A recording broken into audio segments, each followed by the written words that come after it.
وأن تصوموا خير لكم إن كنتم تعلمون. Louange à Dieu, maître des univers, nous témoignons qu'il n'y a de Dieu que Dieu et que Mohammed sallallahu alayhi wa sallam est le messager de Dieu. Mes chers frères en islam, je vous recommande ainsi qu'à moi-même la piété, le fait de craindre Dieu. Allah est avec ceux qui le craignent. Un homme passa près d'Abu Darda, le compagnon du prophète sallallahu alayhi wa sallam, qui était un homme qui vivait dans le détachement. Il le trouva en train de planter une pousse de palmier alors qu'il était un vieillard. Il lui dit: tu plantes un rejeton alors que tu es un vieil homme et que ce palmier ne donnera ses fruits qu'après tant et tant d'années. Abu Darda, que Dieu soit satisfait de lui répondit: en quoi cela me gênerait-il d'en retirer la récompense et qu'un autre en consomme? Mes chers frères et sœurs en islam, de cet épisode, nous pouvons retirer des leçons instructives. Premièrement, la valorisation du travail jusqu'en fin de vie. Ce vieil homme, plantant un arbre, donne à sa communauté une source de productivité gardée pour les générations à venir.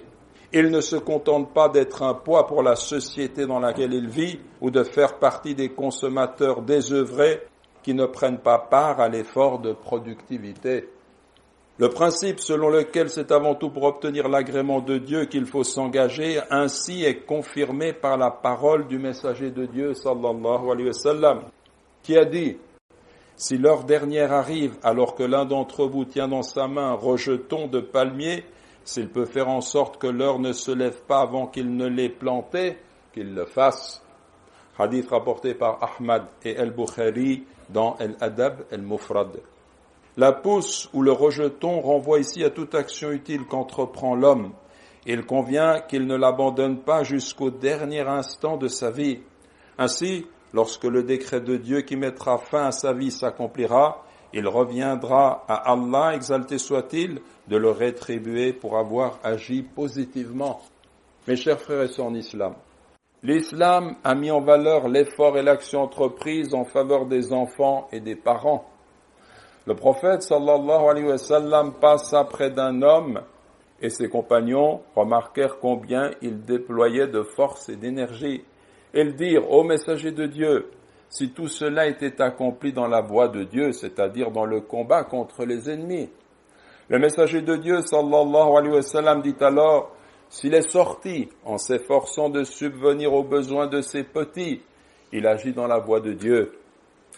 S'il est sorti en s'efforçant de subvenir aux besoins de ses parents grandement âgés, il agit dans la voie de Dieu. Et s'il est sorti en déployant ses efforts par ostentation et pour en faire vaniteusement l'étalage, il agit dans la voie du diable. Hadith rapporté par At-Tabarani. Deuxième enseignement à tirer de cet épisode, le fait d'agir pour autrui. Comme les compagnons du prophète sallallahu alayhi wa sallam considéraient que le travail était un moyen d'obtenir une récompense venant de Dieu, exalté soit-il, ils estimaient qu'en agissant ainsi, ils se montraient fidèles aux générations à venir. Tout comme l'être humain a trouvé à sa naissance un nombre considérable d'acquis et de biens dont il a pu profiter grâce aux efforts de ses grands-parents et des pères et mères, il convient qu'à son tour, il se montre fidèle, qu'il assume sa fonction et ses devoirs vis-à-vis des générations à venir. D'autres avant nous ont semé pour nous et nous devons semer pour ceux qui viendront après nous. Ce récit nous montre que le musulman obtient aussi une récompense pour les bénéfices que d'autres retirent de son action. Ce qui correspond à ce que le prophète sallallahu alayhi wa sallam a dit: il n'est musulman qui plante ou sème une plante de sorte qu'un oiseau ou un homme ou un animal en consomme sans que cela lui soit compté comme une aumône, rapporté par Al-Bukhari et Muslim.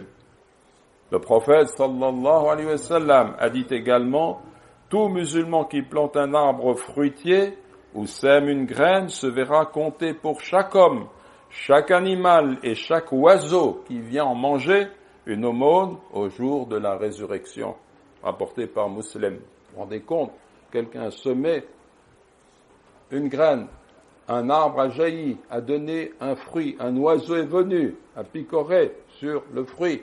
Eh bien, ce sont des sadaqat, des aumônes, comme s'il donnait des aumônes en continu.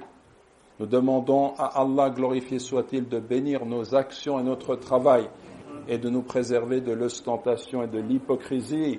Allahumma amin, Allahumma amin.